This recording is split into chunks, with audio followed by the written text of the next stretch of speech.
تقریباً جو انبیاء ہیں ان کو نبوت کی ذمہ داری 40 سال کی عمر میں ملی۔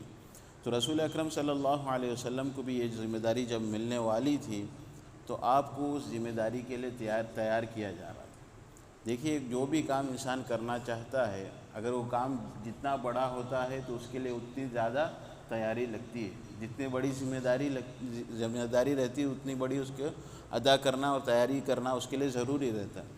تو نبوت اور رسالت سے بڑی کوئی ذمہ داری تو ہے نہیں۔ تو یہ ذمہ داری کے لیے نبی اکرم صلی اللہ علیہ وسلم کو تیار کیا جا رہا تھا۔ کس طرح؟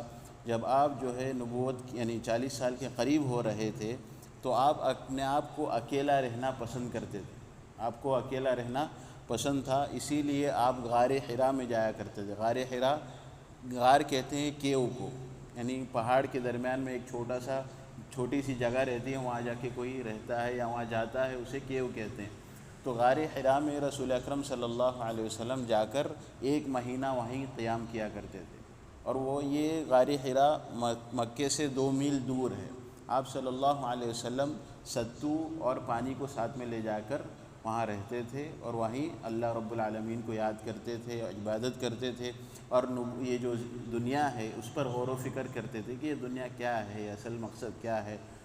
تو ستو کسے کہتے ہیں؟ آپ گوگل میں سرچ کریں گے تو ایک ستو آپ نظر آ جائے گا کہ ستو کسے کہتے ہیں، وہ گوگل میں آپ سرچ کر دیجیے۔ تو آپ صلی اللہ علیہ وسلم رمضان کے پورے مہینے میں غار حرا میں قیام کرتے تھے۔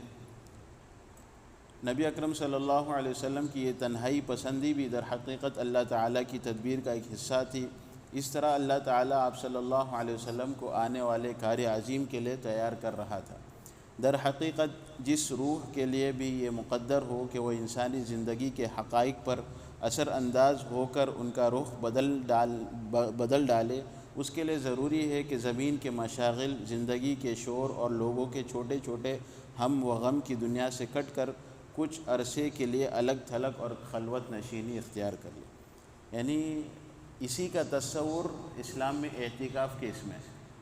دیکھیے، ہماری زندگی صبح شام جاتے ہیں، محنت کرتے ہیں، بچوں کے لیے کما کر لاتے ہیں، اپنی دوسری مصروفیات ہیں، یہ سب نبھاتے رہتے ہیں، لیکن اسلام یہ سکھاتا ہے کہ کم از کم اگر پورا مہینہ آپ اعتکاف نہیں کر سکتے، 20 دن آپ اعتکاف نہیں کر سکتے، تو سال میں 10 دن آپ ایسا اپنی زندگی کا نکالیں جس میں آپ اور آپ کے اللہ کے درمیان کوئی بیچ میں نہ آئے۔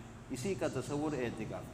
لیکن آج ہم لوگوں نے اعتکاف کو کیا بنایا؟ لوگوں کے ساتھ بیٹھتے ہیں، باتیں چلتی ہیں، قرآن کی تلاوت نہیں ہوتی، سب اپنے اپنے مشغول رہتے ہیں، اور اگر چلو اکیلے رہتے ہیں تو ساتھ میں فون رہتا ہے، یعنی دنیا سے الگ ہی نہیں ہو رہے ہم۔ اعتکاف کا مطلب یہ ہے کہ دنیا سے کٹ جاؤ۔ جیسے کہ نبی صلی اللہ علیہ وسلم ستو اور پانی لے کر غار حرا میں جاتے تھے، اسی طرح تھوڑا سا کھانا لے کر ہم مسجد میں آ جائیں، تھوڑے سے کپڑے لے کر مسجد میں آ جائیں، بس اللہ کو یاد کرتے رہیں۔ کچھ لوگ اعتکاف کرنے آتے ہیں، سوئے رہتے ہیں، کچھ لوگ اعتکاف میں آتے ہیں، باتیں کرتے رہتے ہیں، کچھ لوگ اعتکاف میں آتے ہیں، اپنے وقت کو ضائع کرتے ہیں۔ اصل جو روح ہے اعتکاف کی وہ لوگ نہیں سمجھتے کہ جس اعتکاف کا مقصد ہے کہ میرے اور اللہ کے درمیان یا نہ یہ دنیا آئے گی، یا دنیا کی چیزیں آئیں گی، نہ میرے بال بچے آئیں گے، کچھ بھی نہیں آئے گا۔ اعتکاف کا مطلب میں اور میرا رب، بس یہ ہے اعتکاف۔ تو اس طرح کا تصور اسلام پیش کرتا ہے کہ اور انسان اگر اس طرح اپنی زندگی گزارے گا تو اس کو اپنی حقیقت معلوم ہو جائے گی کہ میرا رب کے ساتھ کتنا تعلق ہے، میں کس زندگی کے لیے اور میں کس مقصد کے لیے پیدا ہوں۔ جب تک انسان اپنے آپ کو الگ نہیں کرے گا، تنہائی میں بیٹھ کر نہیں سوچے گا، تو یہ اس کو حاصل نہیں ہو سکتا۔ اسی لیے عرش کا سایہ جسے نصیب ہوگا، اس میں سے ایک شخص کون ہے؟ جو تنہائی میں اکیلے میں اللہ کو یاد کر کے روتا ہے، اکیلے میں اللہ کو یاد کر کے روتا ہے، اسے قیامت کے دن عرش کا سایہ نصیب ہوگا۔ لوگوں کے سامنے ہر کوئی رو سکتا ہے، ایک دوسرے کو دیکھ کر خود کو بھی رونا آ جاتا ہے۔ کوئی انسان اخلاص کے ساتھ روتا ہے سب کے سامنے، یا کوئی جو ہے دکھاوے کے لیے روتا ہے، یہ الگ چیز ہے، لیکن اکیلے میں رونا اور اللہ کو یاد کر کے اللہ کے ڈر سے رونا یہ بہت کم لوگوں کو نصیب ہوتا ہے۔ تو اسی لیے یہ تصور ہے۔ تو آپ صلی اللہ علیہ وسلم کو نبوت کی ذمہ داری دی جانے والی تھی، اسی لیے آپ صلی اللہ علیہ وسلم اکیلے رہنا پسند کرتے تھے اور اللہ کی عبادت کرتے تھے اور اس دنیا کے اوپر غور و فکر کرتے تھے۔ ٹھیک اسی سنت کے مطابق جب اللہ تعالیٰ نے محمد صلی اللہ علیہ وسلم کو امانت کبریٰ کا بوجھ اٹھانے اور روئے زمین کو بدلنے اور خطۂ تاریخ کو موڑنے کے لیے تیار کرنا چاہا تو رسالت کی ذمہ داری عائد کرنے سے 3 سال پہلے آپ صلی اللہ علیہ وسلم کے لیے خلوت نشینی مقدر کر دی۔